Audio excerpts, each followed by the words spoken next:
I mean, it's unspeakable horror that we're seeing in Gaza.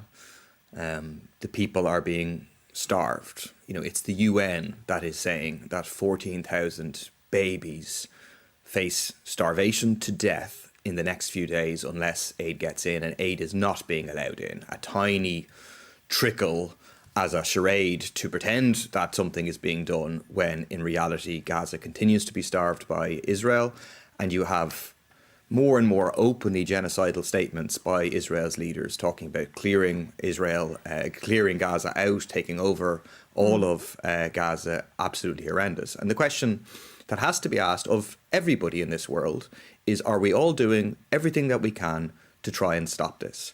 And the EU has not only not been doing that, it has been, the key powers in the EU have been funding and arming this genocide.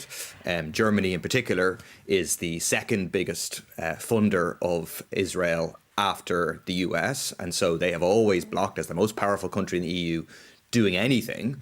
Welcome, if extremely late, that now there's going to be a review. But it's all so unbelievably inadequate. Israel continues to have preferential trade access to the European Union, but there's also questions to the Irish government. Are they doing everything they can as opposed to just words? And the answer is they're not. We'll come back to you on that, pick up on that point, because it's 2 weeks ago, it was Thursday 2 weeks ago, that Deputy Murphy crossed the floor of the House, handed those way bills to the Tánaiste to proof, as it was presented, that Irish legislation is being breached by munitions flying through Irish airspace.